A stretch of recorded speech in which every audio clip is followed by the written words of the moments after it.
Come home. Come on, Dolce. Oh, it is gorgeous out right now, y'all. It is gorgeous. Looks like we got some rain.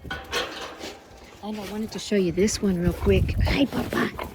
Oh, the dogs are so excited. I try not to pet them when they're too excited. I just, ignore them when I come home. A little bit, it's hard, but hi, baby girl. But yeah, eventually they'll just, they won't be jumping on me. So try to get them not to jump on me. Sorry, it's windy here, but let me show you this. Isn't that gorgeous? Beautiful. I love these prickly pear cactus because the blooms that they throw out, oh, they're so gorgeous. Hello, Miss Tequila. Hello, Tequila. Dolce. And this is my Akalea moonshine. Gorgeous, gorgeous yellow blooms against the purple. Yes, Miss Tequila. Okay, man, it's looking good, y'all. Come on, us. Good girl. Good girl. Oh my goodness. Hey, yo.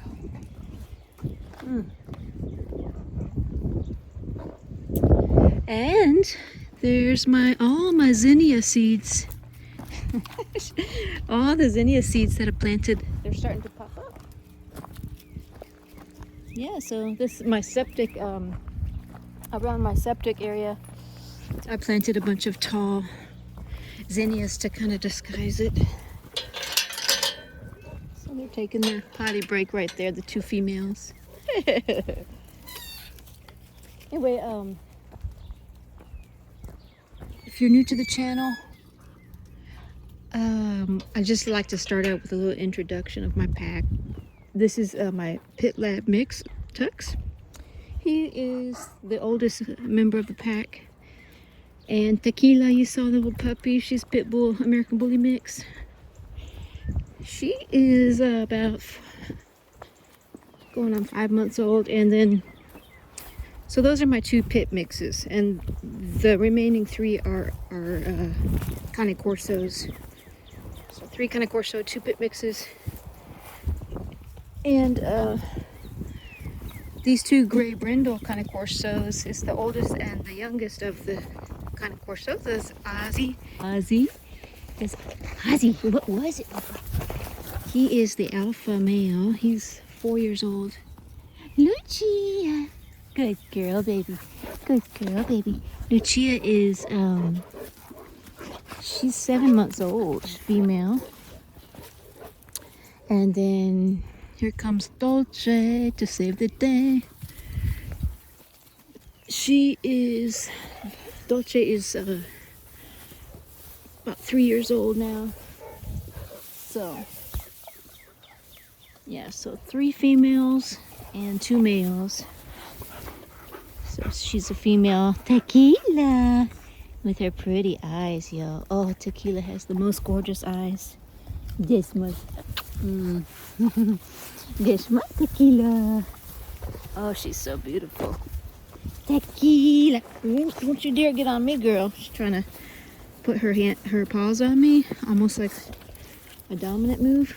No, you don't. She's very dominant, but she's also extremely affectionate. I think she's just trying to,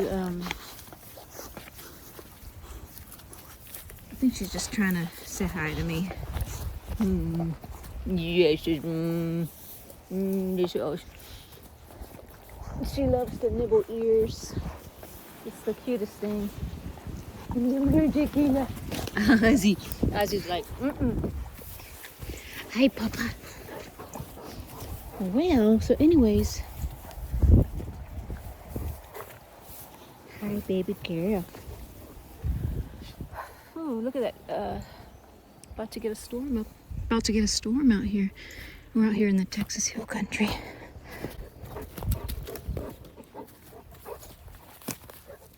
Hi, baby girl. Lucia is really coming along. Okay. Oh. I hear my neighbors out there. Ozzy. No. I want to show y'all something. Ozzy! Ozzy, go see! Ozzy! Go see! Ozzy! Go see! Ozzy, go see! Go see, come on. Let's go see. See, all I gotta do is tell him to go see. Go see, go see. Go see. See the Corsos, they're gonna go check it out.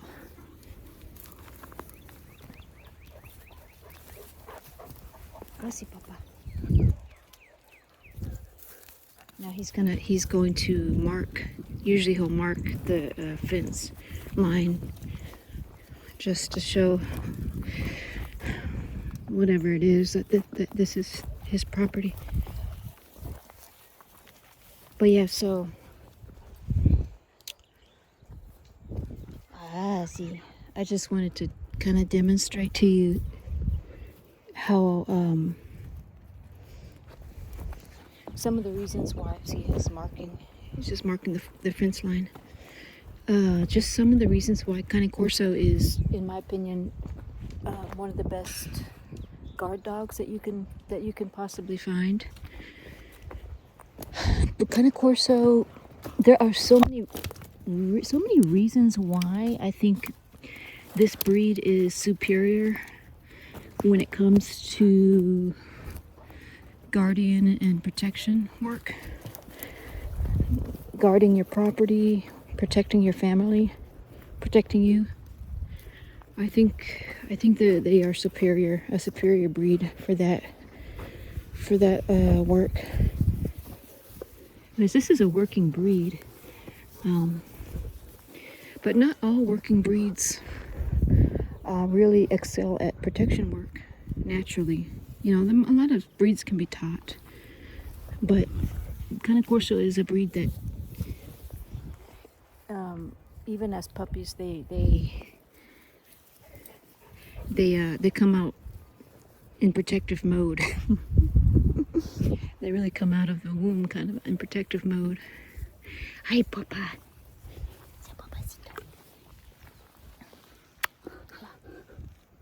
Mm-hmm. So nothing gets past a Cane Corso. They're extremely alert, and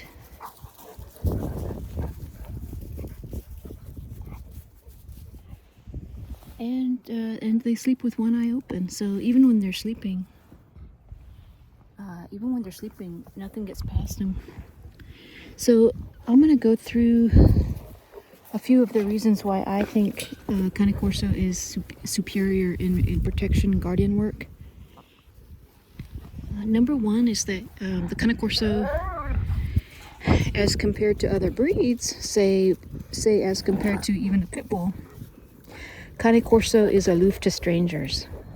This pit bull puppy right here, pit bull mix, even Tux. I gotta tell you a real quick story.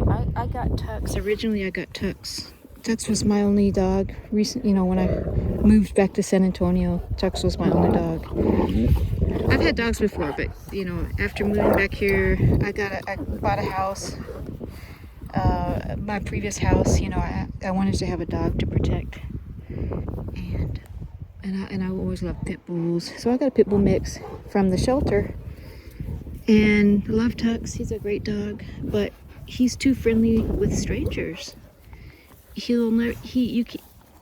hard to have a really good guard dog that is going to wag its tail and roll over to a stranger while guarding the house. I mean, he will bark. He'll bark occasionally, but it's just unpredictable, He can be convinced to roll over to somebody, whereas you can't. The only way a Cane Corso will do that is if I tell him to. An adult Cane Corso will never, while guarding its property, will never let a stranger in unless its owner tells the Corso that that the person's okay. So anyway, or if he does let him in, he's not going to let, you know, he's not going to let his guard down, you know what I mean? Like, it's going to be protective.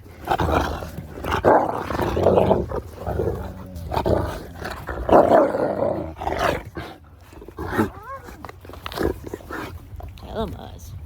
Ozzy's telling those puppies to settle down.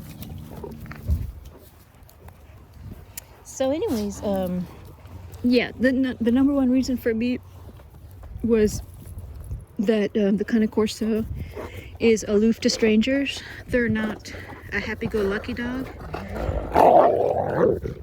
He told Lucia's the puppy, told Lucia, settle down. She's jumping up in his face. You know, some people are like, oh, there's, you know, the adults are too harsh on Lucia. No. They're teaching her. They're teaching her not to. Look at him. Look at her jumping up in his face. That's unacceptable in a pack. See, Dolce told her to settle down too. Dolce's the dominant female. But anyways, so then the second reason why this is such a good protective breed, guardian breed, is because they, in my experience, and I think from what I've heard and read about other owners, that the Cane Corso doesn't bark incessantly. Like, in general, you know, they won't like bark uncontrollably, like, you know, at a squirrel or something that's not really a true threat. I find that to be very true with my pack. So they have along those lines, I guess, is that, I guess probably the best way to phrase that, what I should have said initially, is that they are able to, their intuition is usually spot on. They're able to discern what a threat is and what's not. So I'll give you an example. An example of that would be whenever I have delivery for whatever's being delivered, UPS or anything, package, groceries, whatever. If the delivery person is a female, they may bark once or twice, but they'll pretty much stop barking. Especially Ozzy,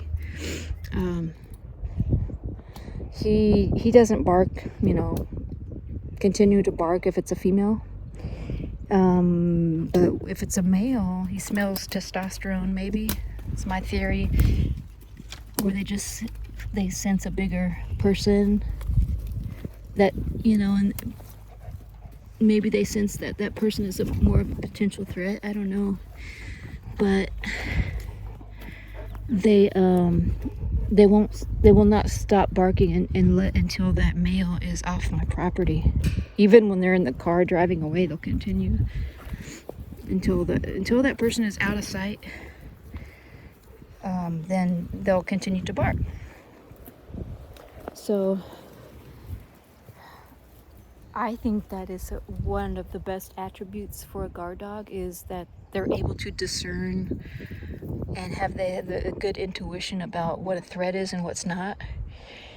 Of course, it's the owner's responsibility to override that, you know. And so, for example, I will tell Ozzy, if I see the grocery driver, or the delivery driver, I mean, if I see him drive up and Ozzy's barking, I will tell him to stop barking. I'll tell him, hey, it's okay, I see him, and Ozzy will stop barking. So that may be different than some other breeds. That some breeds are. Now don't hate on me if you have a Chihuahua. I'm just using this as an example, and of course, not all Chihuahuas are like this, but some smaller breeds, in my experience, the ones that I've encountered, they will bark like crazy, even while their owner is holding them and telling them, no, it's okay, you know. And I probably shouldn't. Probably shouldn't generalize and say that that's specific to a breed, because it's not. It's really about how the dog, no matter what the breed is, how they're trained. I'm just saying that I think that there's a tendency in other dog breeds to do that. Maybe, you know. I'm probably gonna get lots of comments about that, but it's a generalization. But in my mind, the Cane Corso, you don't really have to train as much as you do with other breeds. What's a true threat and what's not. They really get it. They just get it. They understand. Hi, Dolce. So, isn't she beautiful? She is just... This is my Dolce. This is my Dolce. Oh, yes. Dolce. Dolce. She wants to play. Okay, here it is. It's Tequila. Isn't she gorgeous, y'all? Dolce. Oh, she is so beautiful. Dolce. I love the black Cane Corsos. They're just like panthers, black panthers almost. They're just so, what's the word? Majestic? I don't know. Majestic is a good word. Anyway, oh, Dolce. Dolce, sit. Good girl, Dolce. Tequila, sit. Tequila, sit. Good, sit. Dolce takes it a step further. She'll lay down. She'll like, she's sitting, but I'm laying down, so you throw it to me. Lucia! There she is. There's Lucia. Good girl. Good recall. See, they're real good with their. They're getting really good with their commands. Dolce. Come on, Dolce. Yeah. So that's the second reason. First is that they're aloof to strangers. They're not happy-go-lucky like a Labrador, for example. And second is that they have a good intuition about what's a true threat and good discernment. Give me this. Sit.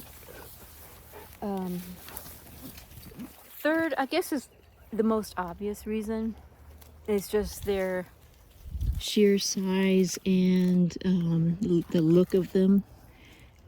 They look intimidating. They look powerful. They are powerful, but they're obviously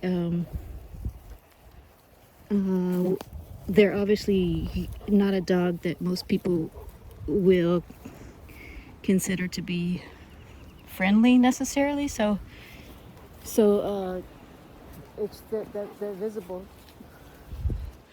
the deterrent factor. They have more of a intimidating look to them than other breeds. So I purposely didn't. I purposely didn't want a dog that looked cute, you know, to be my guard dog. I wouldn't get a Labradoodle to guard my property, you know. Not to say that won't be a good guard dog, but so that's the most obvious reason, is the look of the Cane Corso. They look intimidating. Usually when people see them, they may cross the street in the opposite direction as I'm going, which I like. So and then so that's just, you know, it's just a few reasons why I think they are one of the best guard dogs.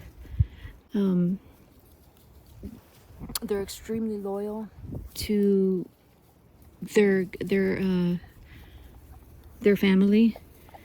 So this can be a pro and a con, because they're Velcro dogs. They're so loyal. That goes along with them being protective. Because they're so protective, they don't want you out of their sight, because they're there to protect you. That's their main job, or their main function in life, is to protect you. That's what they were bred to do, and to guard and to protect. So when you're out of their sight, they don't like it. And so the example of a con for that is that when I take them to the vet and the vet has to take them from me to go weigh them, for example, or to go give them a vaccine injection, they don't want to go. They don't want to leave my side. They're like, I'm not going with this stranger, you know. So that can be a con, but that's trainable too. You know, you can. They're never gonna like leaving your side no matter what, but you can train them to where they don't freak out about it. But yeah, just a few reasons that most people already know about this breed. That, you know, it's I just can't talk. I've done videos on this before, but it's the very reason why I chose this breed. Here's a reason. Here's another reason. And this reason right here that I'm about to say is actually the reason I chose the Cane Corso over other very dominant guardian breeds, protective breeds that are also very good guard dogs, such as like the Rottweiler or the German Shepherd. The reason I chose the Cane Corso over many of those other breeds is the energy level of the Cane Corso is more, I guess you could say, moderate. They're not considered to be a high energy breed. So I think of the German Shepherd. When I think of a German Shepherd, it's like probably one of the best guard dogs. You know, as far as protection. You know, that's why they're used in police work and all that. They're just excellent. They're very intelligent. But what I don't personally like for me in that breed is that they're higher energy. So my experience with German Shepherds, this may not be true, you know, for all German Shepherds. And if you have one, you know, you could comment down below and tell me if yours is like this or not. But my experience with German Shepherds is that they're a little more, I don't know what the word is, high strung, but they kind of like pace back and forth. They kind of wear it on their sleeve, as far as their protective nature. I don't like that energy for me. It kind of stresses me out a little bit. Like if I needed a dog to match my energy, which is kind of more chill, laid back. And that's the Cane Corso. The beauty of the Cane Corso is that they are just as astutely aware of their surroundings and on guard and alert as any of those guardian breeds, but you may not even know it. So, for example,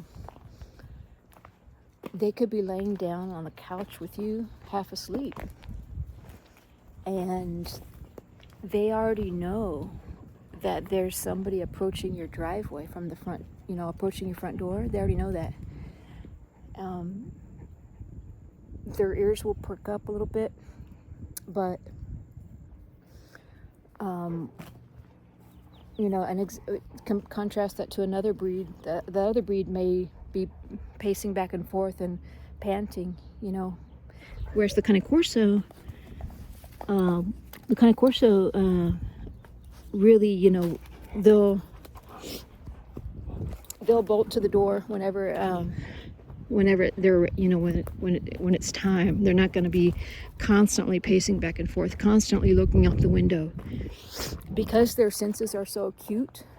And Dolce, I need to pay more attention to her, but because their senses are so acute, they don't need to, you know, they're very confident. They're very confident in their ability to protect, and so, you know, they're going to bring it when they need to. Give me this too. They're going to bring it. There's no doubt about it, and they're confident in their ability to do that. So they don't need to be like Let me at. Where's he at? Where's he at? Where's he at? Where's he at? Let me at him. Let me at him. You know, pacing back and forth, like some other breeds do. No, they're just like, all right, just let him come. Let him come. Come bring it. I'm ready for you. You know, they're very confident. I just love that about the breed. They have such a presence about them. You know, I liken it to you know, the old saying, "Speak softly, carry a big stick." That's kind of, to me, that's the Cane Corso. They it's like, you know, when you know, I'll give you an example. Colin Powell. If you talk about a good leader, Colin Powell, when he walked into a room, you ever see footage of him, or the way he speaks, the way he walks into a room? He's the type of leader that he walks into a room and he just commands respect. He has this presence about him, and that to me, like, is the Cane Corso is a dog that just commands respect, and they have this energy about them and this confidence that just commands respect. They're not goofy, you know. And I'm not throwing shade like on a Great Dane or anything, because I love Great Danes. I almost got one myself, but you know, a Great Dane is a little bit more goofy than a Cane Corso. Cane Corso's, for me, the word that best describes the Cane Corso is stoic. Cane Corso is more stoic. They're kind of like, you know, the way a good leader is when they walk in the room. They don't joke around as much. They're just all business, you know. When they need to be, they just bring it. Sit. Shh, shh. No. Trying to teach her not to jump. Good girl. Good sit. Go get it. So, yeah, I love a Great Dane, but I didn't want a dog that people are gonna say, oh, you know, that's cute, and then want to go play with that dog. I wanted a dog that has that wow factor, like, whoa, now that's a powerful dog, you know. That's what you want to guard your property. So that is everything that the Cane Corso is. Presa Canario is also a very, very good guard dog, and another dog that I was, a breed that I was very interested in when I was weighing which one to get. Before I got my first Cane Corso, I almost got a Presa Canario too. Sit. Dolce. Good girl. Go get it. And I love that breed as well, but I think I did not get the Presa because what I was reading is that they are a little bit more stubborn. Dogo Argentino as well. Another one that I was so close to getting. I even had a deposit down on a litter.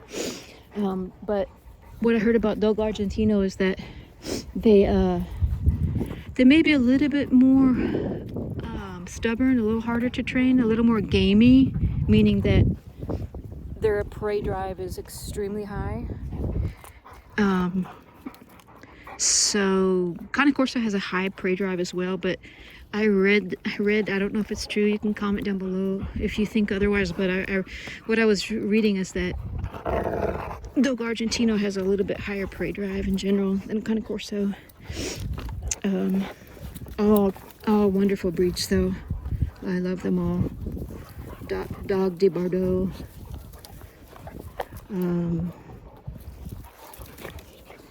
Dog is the French Mastiff, and then the South African Mastiff, the Boer Bull. Boer Bull is the South African Mastiff, also huge, bigger than Cane Corso in general, but I'm just looking at this. I'm looking at how long this video is already. It's pretty long, so I'm gonna wrap it up here. But yeah, comment down below if you have any other thoughts on that, on what you think is the best guardian breed and pros and cons of Cane Corso. Oh my goodness, she is really pulling at Lucia. And give me this stick. And yeah, thanks again for watching, y'all. Sorry this video is kind of long, but I'll catch y'all on the next one. And we'll see you soon, and hope you're all having a good night. Good chew. Good chew. Girl, give me this chew.